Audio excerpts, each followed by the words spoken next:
Good morning बच्चों। आज हम लोग क्लास 9th भौतिक विज्ञान में पाठ 2 का अध्ययन करेंगे। बेटा, आप लोगों का भी पाठ्यक्रम इस वर्ष के लिए 30% कम कर दिया गया है। 30% रिजेक्ट किया गया है सिलेबस आपका। चैप्टर 2 में क्या क्या पढ़ना है यह देख लीजिए। बल, न्यूटन के गति का नियम, दूसरा गति, इसको हम पढ़ चुके हैं पहले ही चैप्टर में। क्रिया प्रतिक्रिया बल, जड़त्व तथा द्रव्यमान, फिर बल हो गया। न्यूटन के गति का नियम, जब न्यूटन के गति का नियम पढ़ेंगे तो उसमें एक क्रिया प्रतिक्रिया बल आ जाएगा। ठीक है, जड़त्व पढ़ना है और जड़त्व द्रव्यमान दोनों एक ही चीज में पढ़ना है। फिर आता है संवेग पढ़ना है। फिर आता है बल एवं त्वरण, यह भी इसी में आ जाएगा। न्यूटन के गति का नियम द्वितीय नियम में आ जाएगा ये। तो इस वीडियो में हम लोग आज सिर्फ पढ़ेंगे। लेखन कार्य अगले वीडियो में हम आपको देंगे। तो पहला टॉपिक हमारा है बल। पहला टॉपिक हमारा क्या है? बल।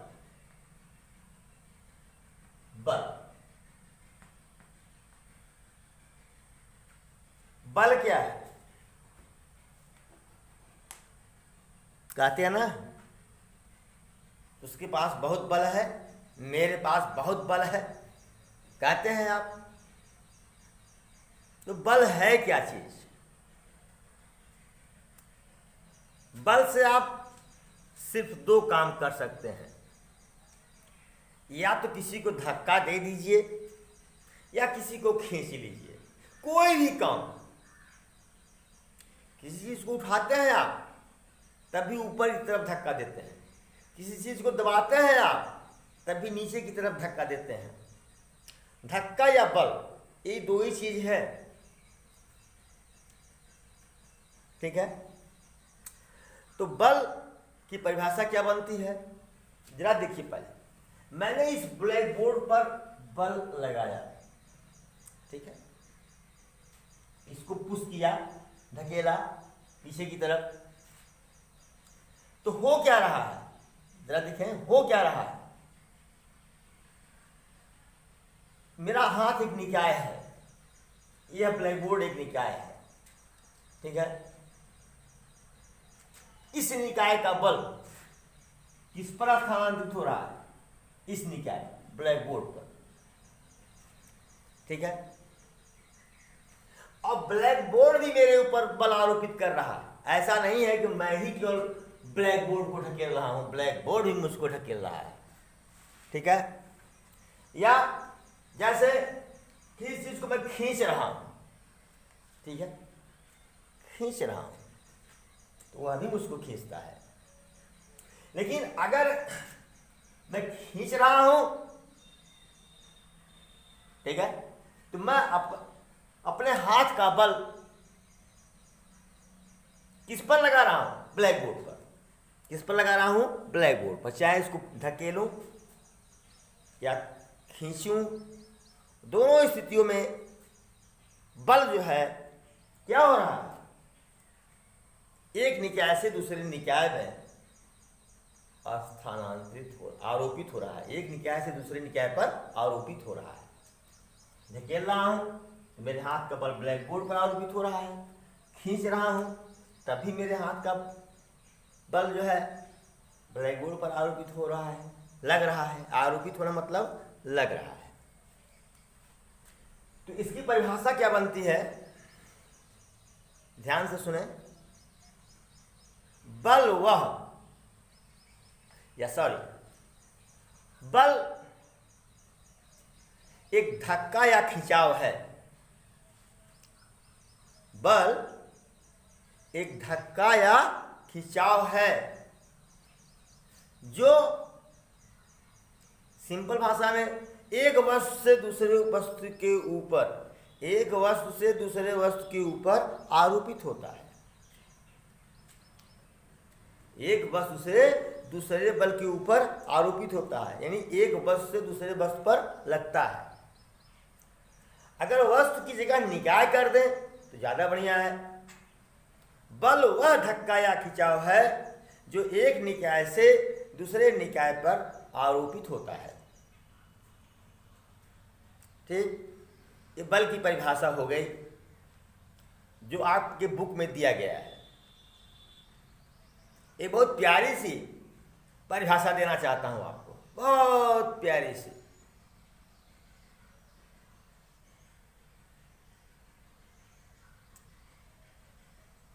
अच्छा, कुछ बच्चे कहते हैं सर, अभी आया था कि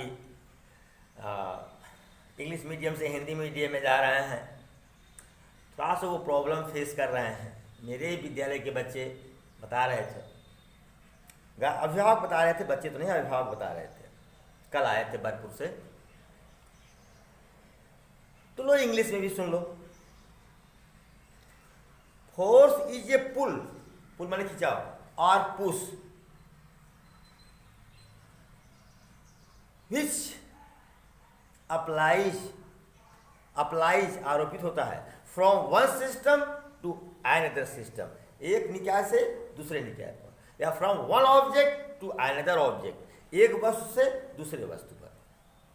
ठीक है, force is pull or push which applies from one object to another object. Okay, दूसरी डिफिनीशन क्या है बल की? डिफिनीशन दूसरी, बल वह बाह्य कारक है, बल वह बाहरी चीज है जो किसी वस्तु की अवस्था को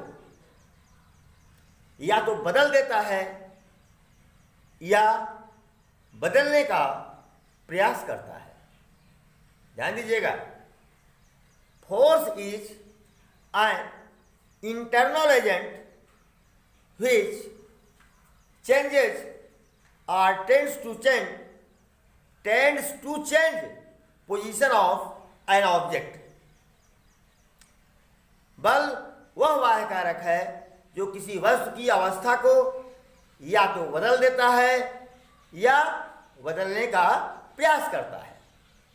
जैसे इस डस्टर को हमको उठाना था, उठा लिए, या विराम में था, ये अवस्था की बात है। जरा अवस्था को मैं क्लियर कर दूं कि अवस्था क्या है।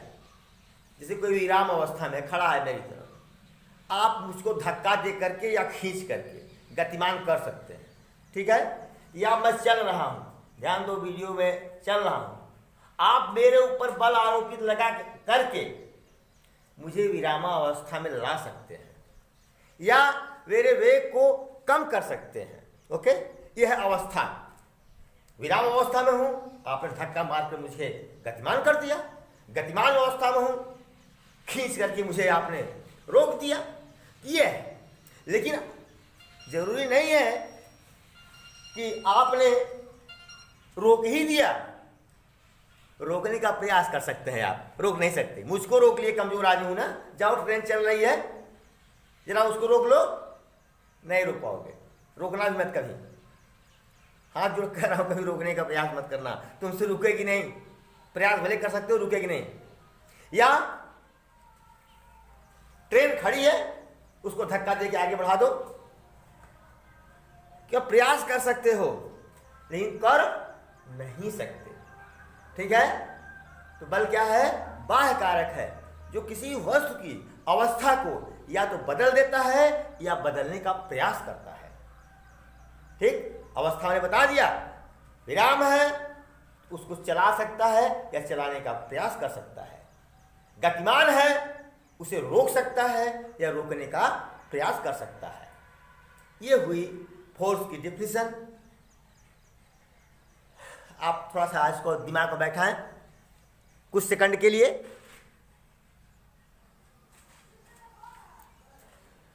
आइए अब हम बात करते हैं न्यूटन के गति का नियम।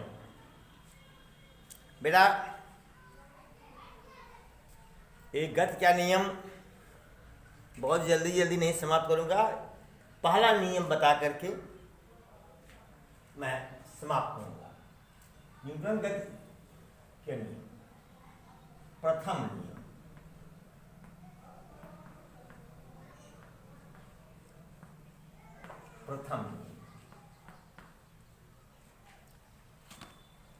प्रथम नियम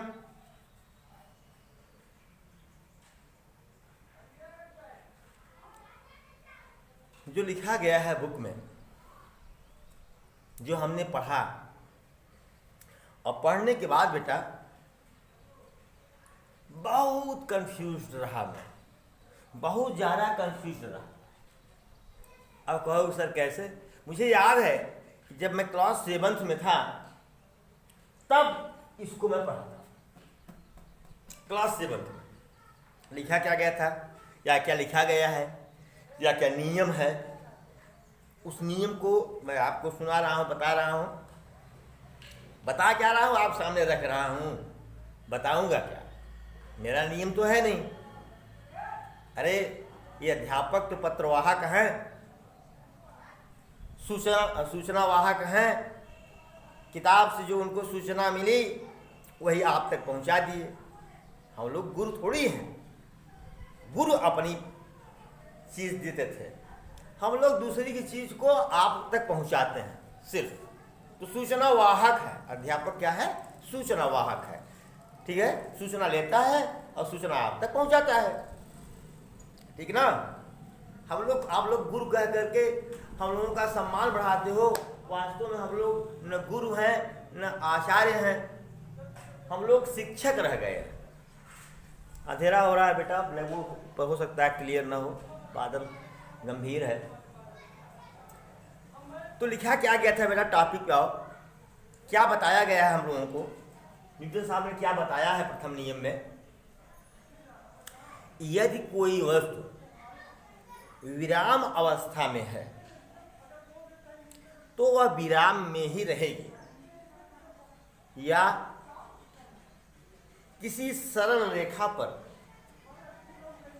एक समान वेग से गतिमान है तो गतिमान ही रहेगी, तो उसी वेग से गतिमान ही रहेगी जब तक कि उस पर बाह्य बल न लगाया जाए। ठीक, जो यह लास्ट वाली लाइन, अगर किसी सरल रेखा पर गतिमान है या गतिमान है तो गतिमान ही रहेगी जब तक कि उस पर कोई बाह्य बल न लगाया जाए। उन दिनों हम लोगों के पास गोली हुआ करती थी, गोली जाते ना जो खेलते हैं, पा जाते थे। हालांकि मैं गोली में खेल में कभी प्रवीण नहीं रहा, खेल में कभी प्रवीण मैं नहीं रहा।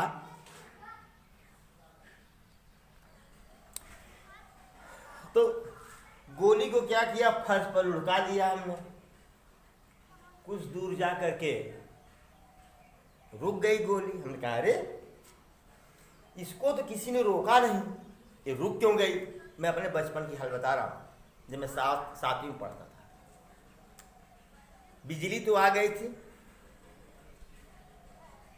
उस समय, पंखा घर पर नहीं था, इसीलिए पंखे की बात नहीं करूँगा। साइकिल खड़ी किया हमने मेन स्टैंड पर, खूब जोर से उसको चलाया, चला करके छोड़ दिया। कुछ देर के बाद साइकिल की पहिया खड़ी हो गई। हमने कहा ये नियम ही गलत है, ये झूठ में लिखा गया है, कोई पहिए को रोका नहीं, रुक गई। गोली या गेंद को किसी ने रोका नहीं, वो रुक गई। ये नियम कहाँ से सही है? कह रहे हैं कोई वस्तु विराम में है तो विराम में रहेगी, या एक सरल रेखा पर गतिमान है तो गतिमान ही रहेगी जब तक कि उस पर कोई बाह्य बल न लगाया जाए। जब बेटा और भी आपकी तरह जैसे आप 9 पहुंच गए, फिर आगे जाएंगे, 7 में कंफ्यूज रहा, 8 में कंफ्यूज रहा, 9 में कंफ्यूज रहा, 10 में कंफ्यूज रहा।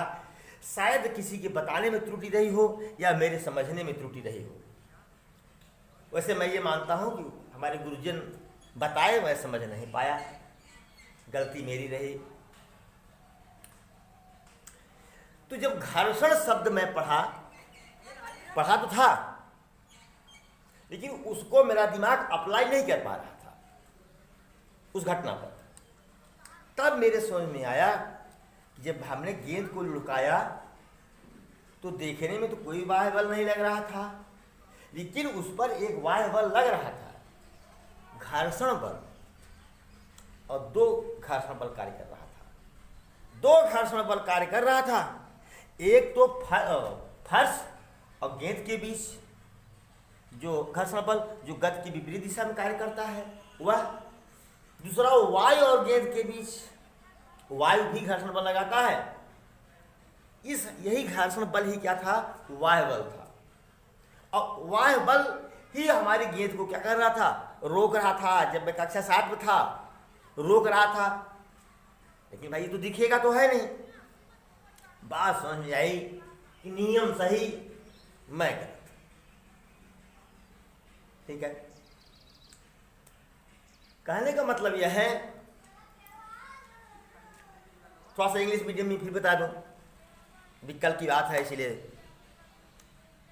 If an object is in rest then it will be in rest, और if it is in motion then it will be in motion until the external force applied, जब तक कि उस पर बाह्य बल न लगाया जाए। तो ये हो गया प्रथम नियम। चलिए थोड़ा सा आपको लोगों को पढ़ाते पढ़ाते अनुभव और बढ़ा, अच्छी किताबें मिली, एक प्यारी सी डिफिनीशन और मिल गई हमको, बहुत प्यारी सी डिफिनीशन। देखो बेटा, पिछली कक्षा में हम लोग रेखीय त्वरण पढ़े, वेग परिवर्तन की दर को त्वरण कहते हैं। तो इतना ध्यान दो कि जब तक किसी वस्तु पर बल आरोपित नहीं किया जाएगा उसमें त्वरण उत्पन्न नहीं हो सकता, उस पर त्वरण उत्पन्न नहीं हो सकता। अगर कोई वस्तु बिना त्वरण के गति कर रही है, जैसे 15 मीटर प्रति सेकंड दक्षिण की ओर, लगातार वो 15 मीटर प्रति सेकंड दक्षिण की तरफ को चलती चली जा रही है, इसी चाल से दक्षिण की तरफ। भाई चाल क्या है? वेग का परिमाण है, दिशा जोड़ दे रहा हूं तो वेग हो जा रहा है। कोई वस्तु 15 मीटर प्रति सेकंड की चाल से दक्षिण दिशा में लगातार जा रही है। देखो दक्षिण दिशा जोड़ दिया ना, और चाल भी कह रहा हूं, तो 15 मीटर प्रति सेकंड दक्षिण दिशा, ये वेग हो गया। ठीक, अगर दक्षिण दिशा न लगाता तो चाल ही जाता, जा रही है। न 15 से जरा सा भी कम हो रहा है, न 15 से ज्यादा हो रहा है, तो वेग में परिवर्तन नहीं हो रहा है। जब वेग में परिवर्तन नहीं हो रहा है, इसका मतलब क्या हुआ? उस पर बाह्य बल 0 है। अब आप कहोगे सर जी अगर बाह्य बल 0 है तो चल कितना कैसे रही है? बताता हूं कैसे चल रही है। उस पर आपने कोई बल नहीं लगाया। सपोज करिए कि ये आपकी, अब हंसना मत आप लोग भाई, ये साइकिल है, ये इसका हम लोग इसको चला रहे हैं ऐसे, ये जा रही है किस स्पीड से? इसकी स्पीड है 15 मीटर प्रति सेकंड। ओके,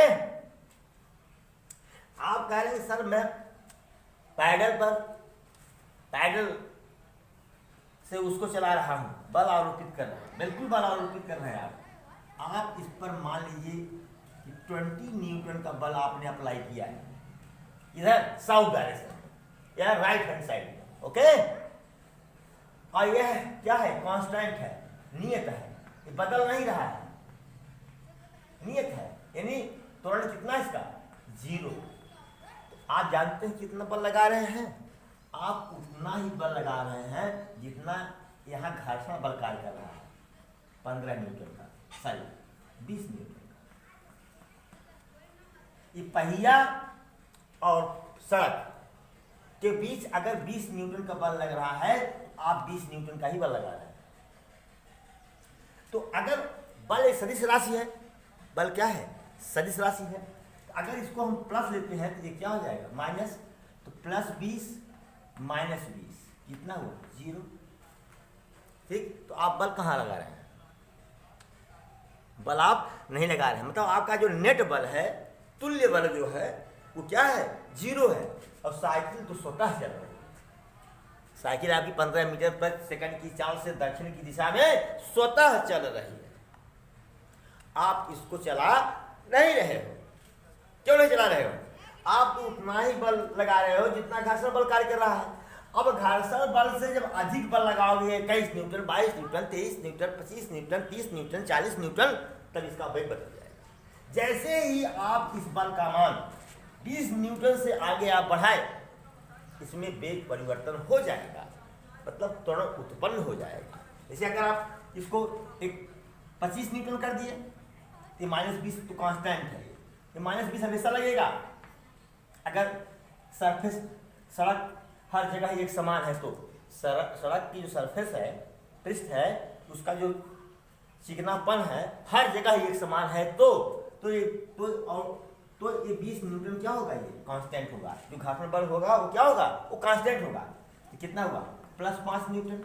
अब +5 न्यूटन क्या कर देगा? इस साइकिल के वेग को क्या करेगा? बढ़ा देगा। ठीक है, तो इसका मतलब कि अगर कोई वस्तु बिना त्वरण के चल रही है, बिना त्वरण के चल रही है, तब उस पर नेट फोर्स कितना है? 0। नेट फोर्स कितना है? 0 है। मतलब कहने का कि बाह्य बल नहीं लगा है। नेट फोर्स 0 है तो बाह्य बल नहीं लगा है। सीधी सी बात है। मैं आज 20 रुपया कमाया हूं, कल का 20 रुपया मैं कर्ज लिया था। 20 रुपया कर्ज, 20 रुपया इधर कमाई किया, तो कर्ज तो देना ही है। तो मेरे पास धन कितना बचा? 0। भाई कमाया उसको दे दिया, फिर पॉकेट खाली। ठीक, तो एक बहुत प्यारी सी जो डिफिनेशन हम लोग आज पढ़ेंगे वह क्या है? ध्यान से सुनना, लिखवाऊंगा भी। इफ एन ऑब्जेक्ट, सॉरी छोड़ो यहां से, if many forces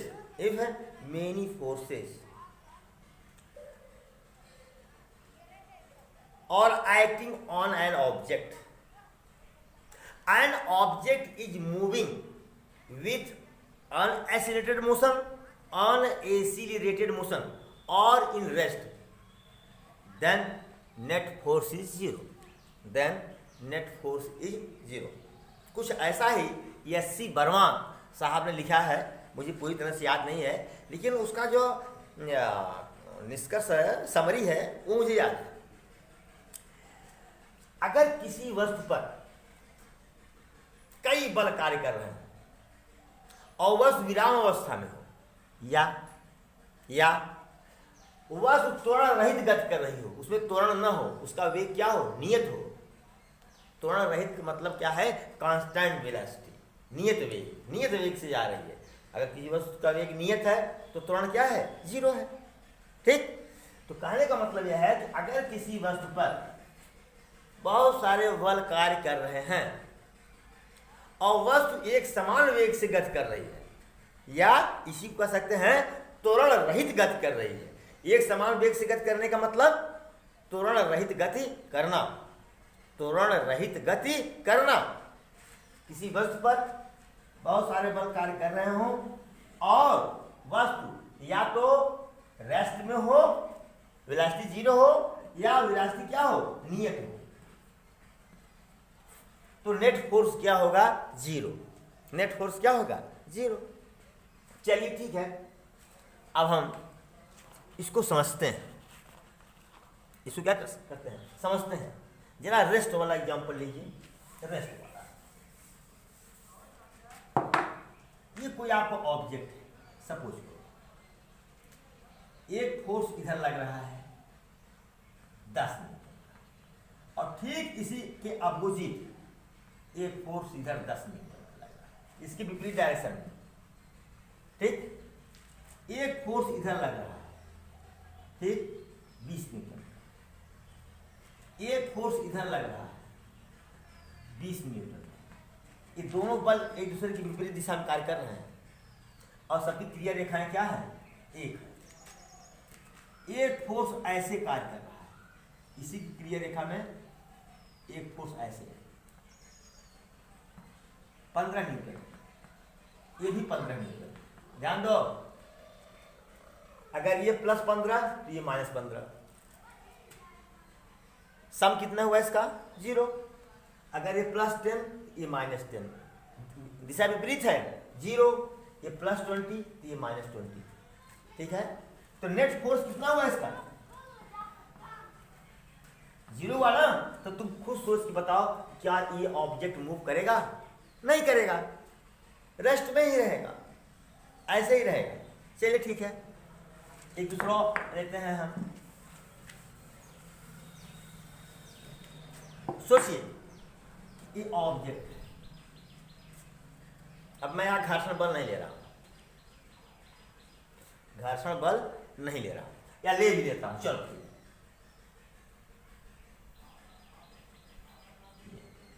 ये इधर मूव कर रहा है 15 मीटर प्रति सेकंड। ठीक है, इस पर पता चला कि आप 25 न्यूटन का फोर्स लगा रहे हैं ढकेल रहे हैं। यहां मान लीजिए यहां जो घर्षण बल है, घर्षण बल कितना है 10 न्यूटन, और आप एक छोटा लड़का है जो उसको 15 न्यूटन की बल से इधर ढकेल रहा है। ठीक है, ध्यान दो, गेंद कैसे चल रही थी 15 मीटर, मान लो घर्षण 0 था, क्या था ये घर्षण क्या था 0 था, मान लो छोड़, ये गेंद 15 मीटर प्रति सेकंड की चाल से चल रही थी दक्षिण दिशा में। इधर दक्षिण है इसलिए बार बार मैं दक्षिण कह रहा हूं, जो हमारे स्कूल के बच्चे हैं उनको याद होगा, इधर दक्षिण है इसलिए मैं बार बार दक्षिण कह रहा हूं। ठीक है, 15 मीटर प्रति सेकंड की चाल से साउथ डायरेक्शन में जा रहा है। अभी अब दिशा जोड़ दिया तो वेलोसिटी हो गई, वेग हो गया। ठीक, हम दो लोग पहुंचे, चलिए भाई इसमें त्वरण उत्पन्न किया जाए। मैं कह रहा हूं त्वरण उत्पन्न किया जाए, और आप कह रहे हो त्वरण उत्पन्न नहीं करने देंगे। देखिए कैसे त्वरण उत्पन्न करते हैं। मैं इधर 25 न्यूटन का बल लगाया और तार से आप तुरंत उसी समय पीछे होते हुए और मैं इधर से दौड़ते हुए, ठीक 25 न्यूटन का बल इधर लगा दिया।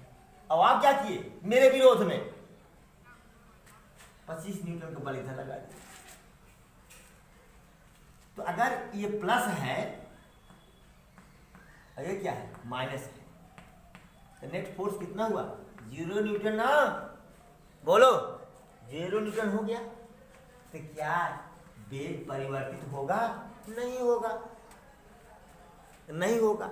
तो दोनों चीज बता दिए।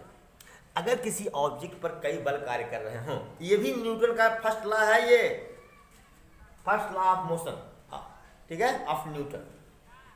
ये भी वही है, केवल उसकी भाषा बदल रही है, चीज वही है जो पहला कहा गया था, पहले डिफिनेशन जो बताई गई थी। अगर कोई वस्तु विराम में है तो विराम में रहेगी, या एक समान गति से गतिमान है तो गतिमान ही रहेगी जब तक उस पर कोई बाह्य बल न लगाया जाए। या जो ये अभी बताया कि यदि किसी वस्तु पर कई बल कार्य कर रहे हों और वस्तु विराम में है या त्वरण रहित गति कर रही है, तो नेट फोर्स क्या होता है 0 होता है। दोनों का मतलब एक ही है।